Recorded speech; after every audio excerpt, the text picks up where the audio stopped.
تو آپ اس علاقے کو دیکھیں، سوچیں، تصور کریں کہ کیا تھا۔ جو لوگ یہاں پہ موجود تھے ان سے پوچھیں کہ کیا تھا، کچھ تھا یا نہیں؟ کچھ نہیں تھا۔ آج سے 30 برس پیچھے چلے جائیں تو جس جگہ پہ ہم بیٹھے ہوئے ہیں ادھر کیا تھا؟ گھاس، جانور چرا کرتے تھے، خالی جگہ، فارغ جگہ۔ اس کو رب العزت نے منتخب کیا اپنے گھر کے لیے اور منتخب کیا تلاوت قرآن کے لیے۔ وہ جگہ بابرکت اور پاکیزہ ہو جاتی ہیں جہاں پہ قرآن مجید کی تلاوت کی جاتی ہے۔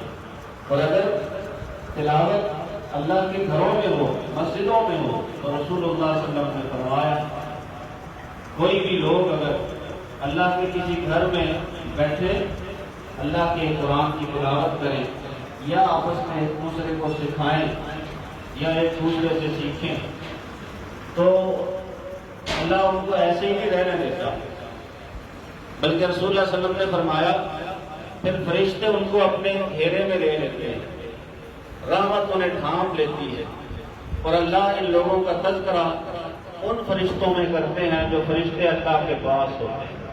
ذکرہم اللہ فی من عنده۔ یہ قرآن، یہ برکت ہے۔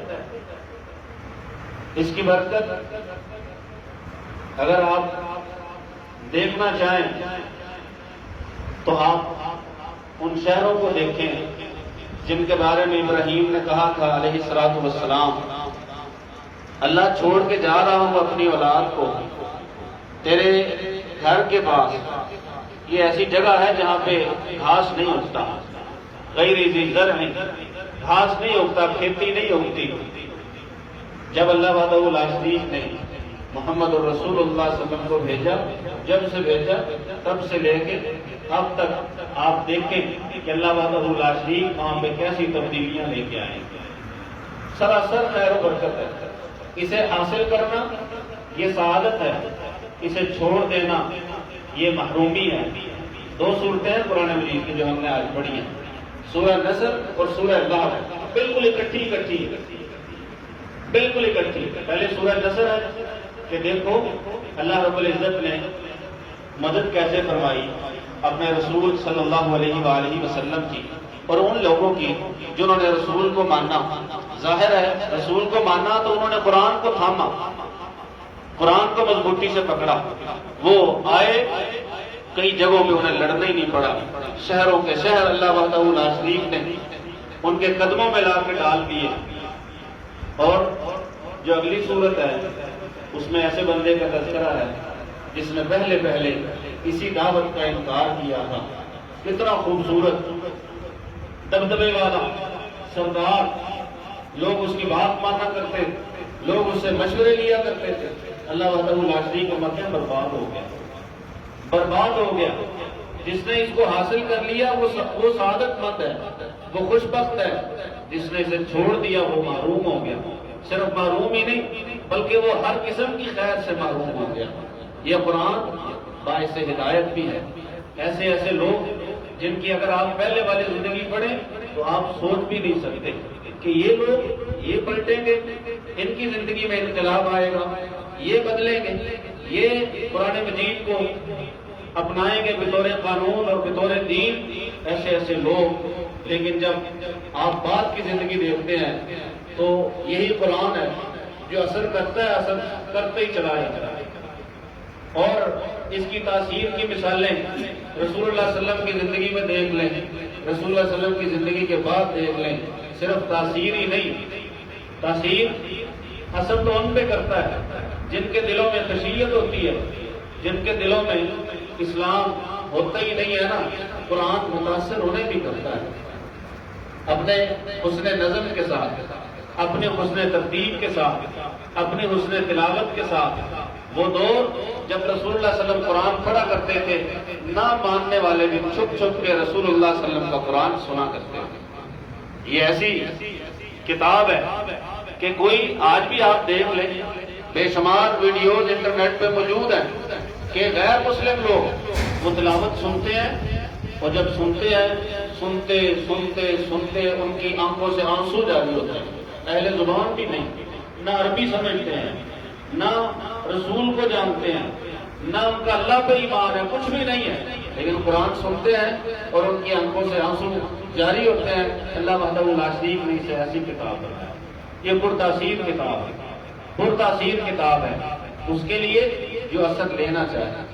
کئی ہیں جو سنتے ہیں، رسول اللہ صلی اللہ علیہ وسلم نے فرمایا تھا ایک وقت ایسا آئے گا کہ لوگ قرآن پڑھیں گے، سنیں گے بھی، پڑھیں گے بھی، لیکن ان کا پڑھنا یہ گلے سے اوپر اوپر، بس یہاں گلے سے زبان، اندر قرآن جو ہے وہ داخل نہیں ہوگا، قرآن دلوں تک نہیں جائے گا۔ آج ایسا ہی دور ہے، قرآن پڑھنے والے، سننے والے بڑے نظر آتے ہیں، لیکن قرآن پہ عمل کرنے والے، کہ قرآن دلوں میں اتر جائے اور اثر کر جائے، قرآن دل میں اترے اور زندگی بدل دے، قرآن دل میں اترے اور سود چھڑوا دے، قرآن دل میں اترے اور جھوٹ چھڑوا دے، قرآن دل میں اترے اور بے جا قتل و غارت گری چھڑوا دے، قرآن دل میں اترے خیانت اور کرپشن چھڑوا دے، قرآن دل میں اترے اور شفیق بنا دے، قرآن دل میں اترے محبت کرنے والا بنا دے، قرآن دل میں اترے ایک دوسرے کا ہمدرد بنا دے، قرآن دل میں اترے تو اللہ وحدہ لا شریک کی خشیت دل میں رکھنے والا، اللہ کا تقوی دل میں رکھنے والا بنا دے۔ ایسا نظر نہیں آتا۔ پڑھنے والے بہت ہیں، سننے والے بہت ہیں، مسجدیں بھری ہوئی ہیں۔ پہلے ہم صرف عرب ممالک کی مسجدوں کو دیکھا کرتے تھے کہ بھری ہوئی، جگہ نہیں وہاں پہ ملتی، اور ائمہ کی تلاوت سننے کے لیے لوگ آتے ہیں، باہر سڑکیں تب ان کی بھری ہوتی ہیں۔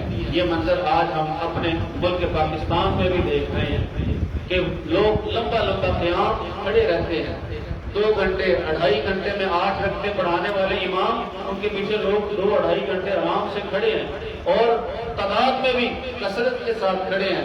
سننے والے، سنانے والے بہت ہیں، پڑھنے والے بہت ہیں، آوازیں بڑی اچھی ہیں، لیکن جو قرآن کا مقصد ہے دل میں اترنا، کتاب مبارک لیدبروا آیاتہ، یہ قرآن برکت والی کتاب ہے، اتری اس لیے ہے تاکہ لوگ اس کی آیتوں میں تدبر کریں، اس کی آیتوں میں غور و فکر کریں۔ افلا یتدبرون القرآن ام علی قلوب اقفالها، اللہ کہتے ہیں کیوں نہیں قرآن میں تدبر کرتے لوگ، کیوں نہیں غور و فکر کرتے لوگ؟ کیا ان کے دلوں میں تالے پڑے ہیں؟ کیا ان کے دلوں پہ قفل ہے، تالے ہیں، بند ہیں ان کے دل کہ قرآن جیسی کتاب ان پہ اثر نہیں کرتی، قرآن جیسی کتاب دل میں نہیں اترتی؟ یہ سعادت ہے، یہ قرآن برکت ہے، یہ باعث ہدایت ہے۔ اور جیسے آج کے دن یہ بابرکت ہے نا، جس دن مکمل ہوا ہے قرآن مجید، ویسے ہی کل بھی بابرکت تھا، کل 29واں پارہ پڑھا گیا وہ بھی ویسا ہی بابرکت، 28واں پڑھا گیا وہ بھی ویسا ہی بابرکت۔ ہونا تو یہ چاہیے تھا کہ اتنے لوگ ذوق اور شوق کے ساتھ کل بھی آتے، پرسوں بھی آتے، ترسوں بھی آتے، پہلے دن سے لے کے اب تک یوں کا یوں، کیونکہ برکت برابر ہے۔ صرف الناس کو سننا برکت نہیں ہے، قرآن کی ایک ایک آیت جو ہے وہ برکت والی ہے، قرآن کی ایک ایک آیت رحمت والی ہے، قرآن کی ایک ایک آیت میں اللہ وحدہ لا شریک نے شفا رکھی ہے۔ شفا کس چیز کی؟ شفاء لما فی الصدور، وہ جو دلوں میں ہے نا بیماریاں، جو دلوں میں نقائص ہیں، قرآن ان نقائص کو دور کرتا ہے، قرآن دلوں کی مرمت کرتا ہے۔ جو دلوں میں عیوب ہے، قرآن دلوں کے عیب دور کرتا ہے۔ جو دلوں پہ زنگ لگا ہوا ہے، رسول اللہ صلی اللہ علیہ وسلم کا فرمان بھی ہے، دل زنگ آلود ہو جاتے ہیں جیسے لوہا زنگ آلود ہو جاتا ہے، دل زنگ آلود ہو جاتے ہیں جیسے لوہا زنگ آلود ہو جاتا ہے، وہ بس اوقات کام کرنا چھوڑ جاتے ہیں، وہ سوچنا چھوڑ جاتے ہیں، تدبر کرنا چھوڑ جاتے ہیں۔ صحابہ نے پوچھا اللہ کے پیغمبر کیسے دلوں کا میل اتاریں، اس زنگ کو دور کیسے کریں؟ رسول اللہ صلی اللہ علیہ وسلم نے فرمایا کثرت ذکر الموت و تلاوت القرآن، موت کو کثرت سے یاد کرو اور قرآن مجید کی تلاوت کثرت کے ساتھ کرو۔ یہ تلاوت دلوں کے زنگ اتارتی ہے۔ جو اس قرآن کے ساتھ جڑ جاتے ہیں، اللہ وحدہ لا شریک انہیں بلند فرماتے ہیں۔ رسول اللہ صلی اللہ علیہ وسلم کا فرمان ہے ان اللہ یرفع بهذا الکتاب اقواما ویضع به آخرین، اللہ وحدہ لا شریک اس قرآن کے ساتھ کئی لوگوں کو بلند کر دیتا ہے اور کچھ کو اللہ پستی میں دھکیل دیتا ہے۔ عمر بن خطاب رضی اللہ تعالیٰ عنہ کے پاس مدینہ میں کسی علاقے کا ایک گورنر صحابی ملنے کے لیے آ گیا۔ رسول اللہ صلی اللہ علیہ وسلم نے فرمایا قائم مقام کس کو بنا کے آیا؟ اس نے کہا جی ایک غلام ہے، اسے میں نے کہا غلام کو نیابت سونپ کے آ گئے ہو، یہ کیا کر دیا ہے؟ کہا امیر المومنین قرآن مجید کا سب سے بڑا عالم ہے وہ. جہاں پہ میری حکومت ہے، مجھے آپ نے گورنر قرآن مجید کو سب سے زیادہ جانتا ہے. عمر بن خطاب رضی اللہ عنہ نے فرمایا تو نے بالکل درست کیا ہے. اسی لیے رسول اللہ صلی اللہ علیہ وسلم نے فرمایا کہ اللہ وحدہ لا شریک قرآن کے ذریعے لوگوں کو بلندیاں عطا فرماتے ہیں، اور قرآن کی وجہ سے لوگ پستیوں میں بھی جاتے ہیں. قرآن قیامت کے دن آپ کا سفارشی بنے گا. رسول اللہ صلی اللہ علیہ وسلم نے فرمایا الصوم والقرآن، یہ روزہ اور قرآن، روزہ اور قرآن ان کا جوڑ ہے، یہ اکٹھے ہیں. رمضان اور قرآن ان کا جوڑ ہے، یہ اکٹھے ہیں، بالکل اکٹھے جا کے اللہ سے سفارش بھی کریں گے. قرآن سفارش کرے گا، رسول بھی سفارش کرے گا. رسول شکایت صرف ایک کرے گا، شکایت ایک کرے گا. قال الرسول یا ربی ان قوم اتخذوا هذا القرآن مهجورا. سورہ فرقان میں اللہ وحدہ لا شریک فرماتے ہیں رسول کہے گا اے میرے رب میری قوم نے قرآن کو چھوڑ دیا، قرآن کو چھوڑ دیا تھا. اور جو چھوڑ دیتا ہے نا، اور جو سورہ طٰہٰ کی آیت ہے من اعرض عن ذکری فإن له معیشۃ ضنکا ونحشره یوم القیامۃ اعمیٰ.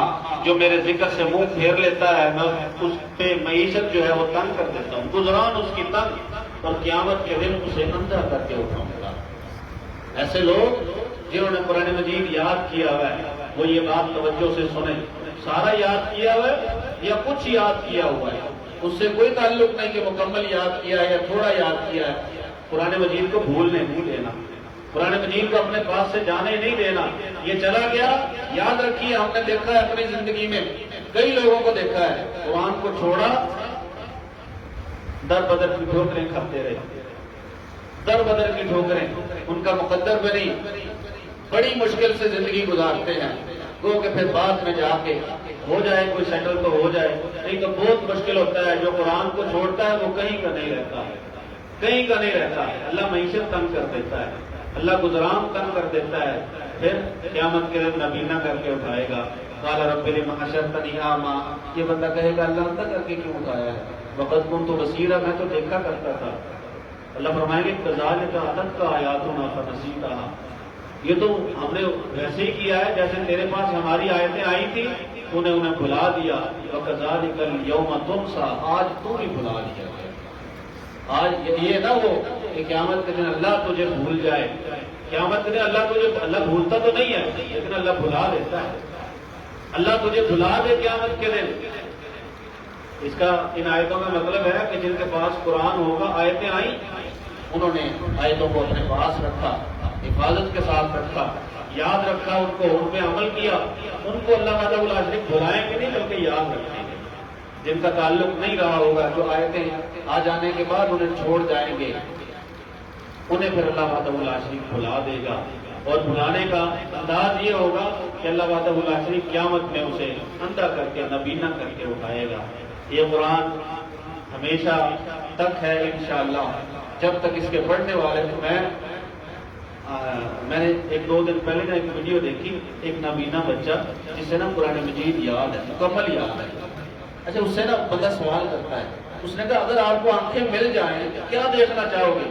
اس نے کہا قرآن کیسے لکھا ہوا ہے یہ دیکھنا چاہوں گا. یہ شوق ہے، یہ شوق ہے، یہ رغبت ہے، یہ تعلق ہے قرآن مجید کے ساتھ. وہ کہتا ہے آنکھیں اگر آ جائیں نا تو میں مصحف میں دیکھنا چاہوں گا. دیکھیں ہمیں اللہ نے دی بھی آنکھیں، پڑھ بھی سکتے ہیں، نظر بھی آتا ہے، پڑھ سکتے ہیں، لکھی ہوئی کتاب بھی.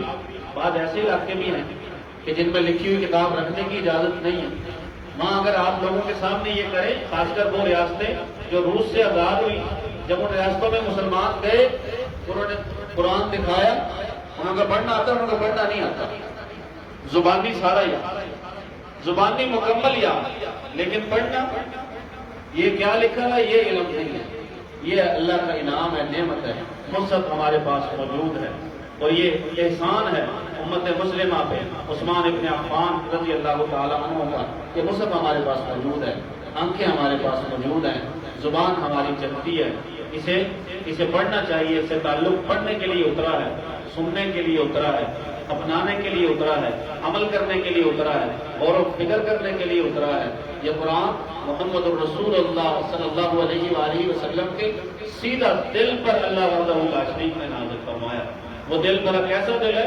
رسول اللہ صلی اللہ علیہ وسلم فرماتے ہیں کہ اللہ وحدہ لا شریک نے پوری کائنات کے دلوں کو دیکھا، جن دلوں کو سب سے بہتر پایا نا، انہیں اللہ وحدہ لا شریک نے نبوت عطا فرمائی، اور ان دلوں میں سب سے بہتر دل محمد رسول اللہ صلی اللہ علیہ وسلم، سب سے پاکیزہ، سب سے ستھرا، سب سے صاف، سب سے مطہر اور شفاف، علی قلبک وانہ لتنزیل رب العالمین نزل به الروح الامین علی قلبک لتکون من المنذرین، اللہ کی اتاری ہوئی ہے، جبریل لے کے آئے ہیں، امانت پہنچائی ہے انہوں نے، اور یہ اتارا ہے آپ کے دل پر، لتکون من المنذرین، تاکہ آپ لوگوں کو ڈرائیں، تاکہ آپ لوگوں کو ڈرائیں، تلاوت کریں، ان کا تزکیہ نفس کریں اور لوگوں کو ڈرائیں۔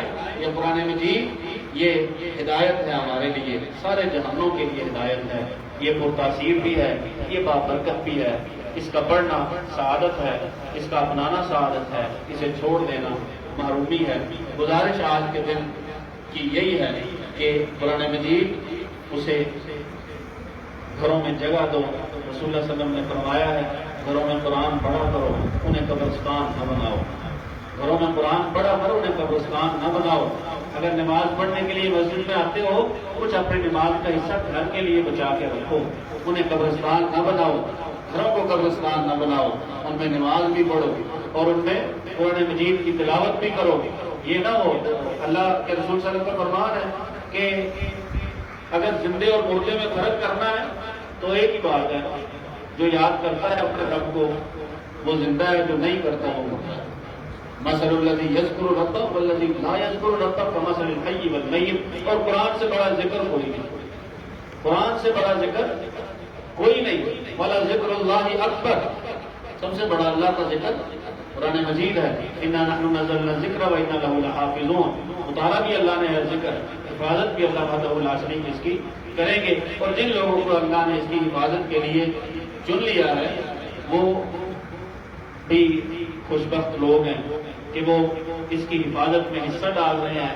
میں نے اگلے دن ایک ہندو کی باتیں سنی، وہ کہہ رہا تھا مسلمان جو ہے نا، مسلمان، ان سے میں نے ایک چیز سیکھی ہے کہ انہوں نے اپنی کتاب کو محفوظ رکھا ہے۔ آج اگر قرآن دنیا سے ختم ہو جائے نا کتابی شکل میں، وہ اسے دوبارہ لکھوا سکتے ہیں، لیکن وہ کہہ رہا تھا اگر گیتا ختم ہو جائے، کوئی ہے ایسا دنیا میں جسے پوری یاد اور وہ دوبارہ لکھوا سکے؟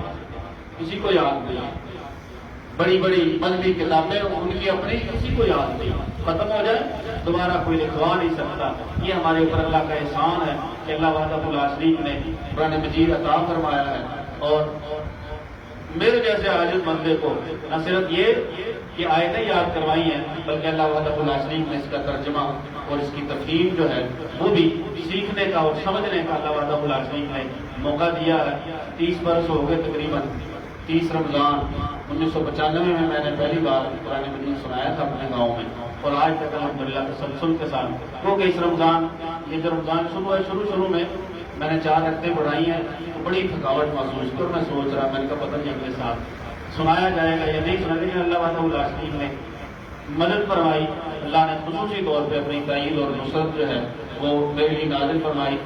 2 دن حفصہ بیمار تھے، میں نے پوری رکعتیں بھی پڑھائی ہیں، الحمدللہ اللہ کا احسان رہا ہے، یہ اللہ کا شکر ہے۔